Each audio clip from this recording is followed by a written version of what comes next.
Hello दोस्तों, स्वागत है आपका एक नई वीडियो में। आज की वीडियो क्लास 12th केमिस्ट्री की मोस्ट इम्पॉर्टेंट वीडियो होने वाली है। इस वीडियो में विलयन चैप्टर के इम्पॉर्टेंट प्रश्न उत्तर सब कुछ बताने वाला हूं, यानी जितने भी इम्पॉर्टेंट क्वेश्चन बनने वाले हैं वो सारे क्वेश्चन आपको बताऊंगा।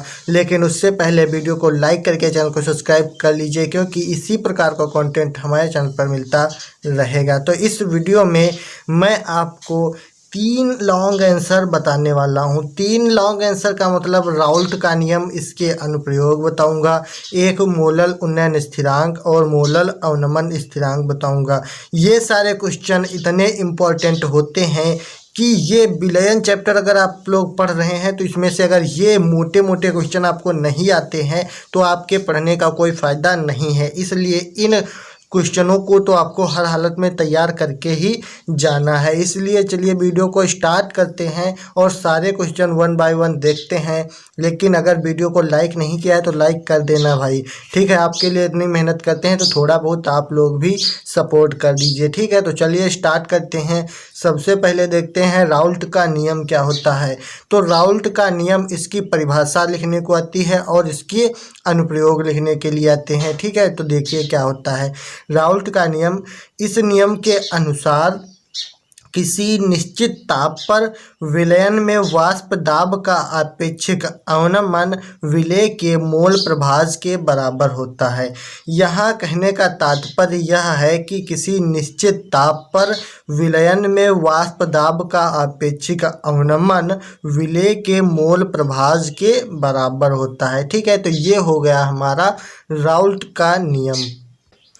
उसके बाद में यहाँ से देखिए राउल्ट के नियम की सीमाएं पूछी जाती हैं, ठीक है। ये भी मोस्ट इम्पॉर्टेंट हैं, ये साथ में आपको लिखनी पड़ेंगी। देखिए क्वेश्चन पूछा जाता है राउल्ट का नियम लिखिए तथा उसकी 2 सीमाएं बताइए। तो राउल्ट के नियम की सीमाएं मोस्ट इम्पॉर्टेंट होती हैं। तो इनमें सीमाएं क्या हैं कि सबसे पहला, इसमें मैथमेटिकल रूप होता है, वो आपको नहीं लिखना है। अगर आप लिखते हैं, अगर लिखना चाहें तो लिख देना, क्योंकि वो न्यूमेरिकल में ज़्यादा यूज होता है, ठीक है। तो इसलिए आपको यहाँ पर सिर्फ इतना लिख देना है, उसके बाद इसकी सीमाएं लिखनी है। तो सीमाएं, राउल्ट के नियम की सीमाएं क्या होती हैं। तो इसमें पहली सीमा है कि राउल्ट का नियम केवल तनु विलयनों के लिए लागू होता है, ठीक है। तनु विलयन कौन से होते हैं, ठीक है, कौन से होते हैं। तनु का मतलब होता है पतला और सांद्र का मतलब होता है गाढ़ा। तो जो पतले विलयन होंगे वो तनु विलयन और जो गाढ़े विलयन होंगे वो सांद्र विलयन। इसलिए राउल्ट का नियम केवल पतले विलयनों के लिए या तनु विलयनों के लिए लागू होता है, ठीक है। तो यहाँ से दूसरा नियम है कि राउल्ट का नियम केवल अवाष्पशील विलेय से युक्त विलयनों के लिए लागू होता है। कहने का तात्पर्य है राउल्ट का नियम जो है वो केवल अवाष्पशील यानी वाष्पशील विलेय जो होंगे उनके लिए लागू नहीं होगा, और जो अवाष्पशील विलेय होंगे उन्हीं से युक्त विलयनों के लिए लागू होता है, ठीक है। तो राउल्ट का नियम आपको समझ में आ गया होगा। एक बार फिर से समझा देते हैं। देखिए राउल्ट का नियम क्या है कि इस नियम के अनुसार किसी निश्चित ताप पर विलयन में वाष्प दाब का अपेक्षिक अवनमन विलेय के मोल प्रभाज के बराबर होता है, ठीक है।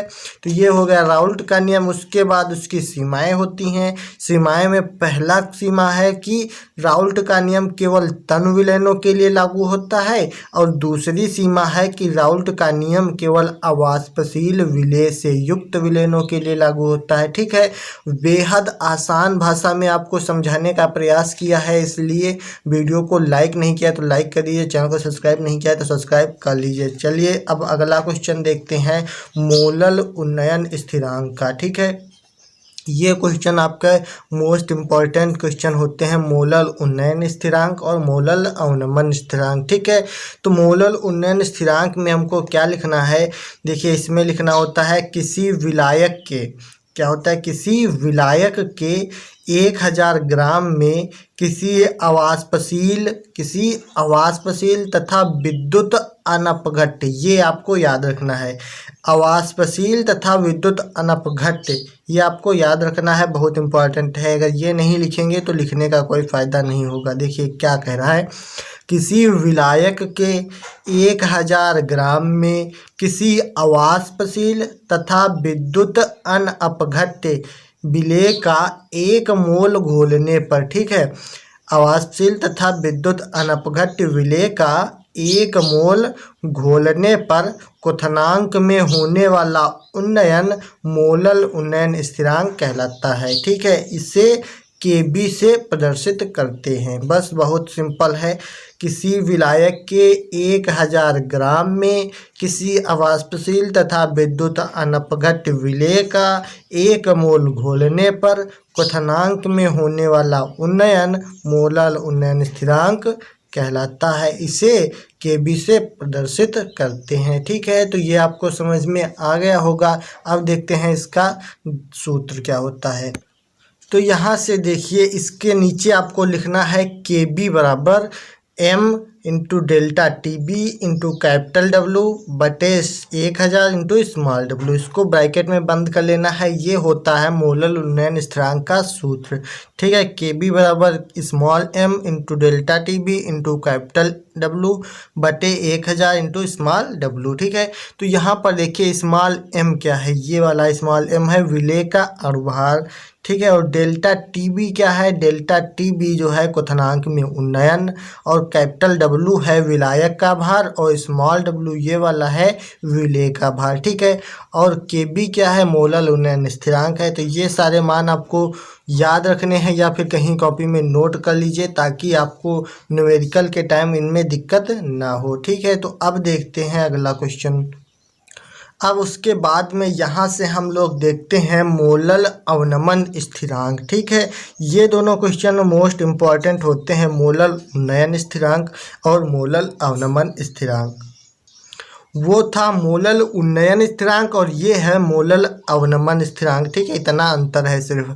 तो देखिए इसमें क्या होता है, इसकी लिखेंगे परिभाषा कि किसी विलायक के 1000 ग्राम में, ये दोनों में सेम है, किसी विलायक के 1000 ग्राम में किसी अवाष्पशील विद्युत अनपघट्य का, किसी अवाष्पशील विद्युत अनपघट्य का 1 मोल घोलने पर उसके हिमांक में जो कमी होती है उसे हम हिमांक में अवनमन कहते हैं, या फिर इसी को हम मोलल उन्नयन स्थिरांक भी कहते हैं। कहने का तात्पर्य है कि किसी विलायक के 1000 ग्राम में किसी अवाष्पशील विद्युत अनपघट्य का 1 मोल घोलने पर उसके हिमांक में जो कमी होती है उसे हिमांक में अवनमन कहते हैं, या फिर इसी को मोलल अवनमन स्थिरांक भी कहते हैं, ठीक है। तो ये समझ में आ गया होगा।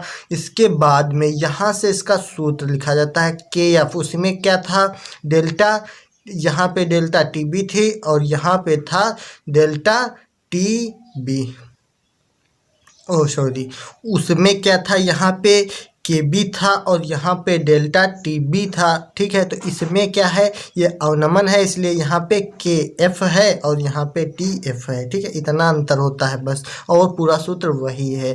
तो यहाँ पे सूत्र है के एफ बराबर small m into delta T F into capital W बटे 1000 इंटू स्मॉल डब्लू।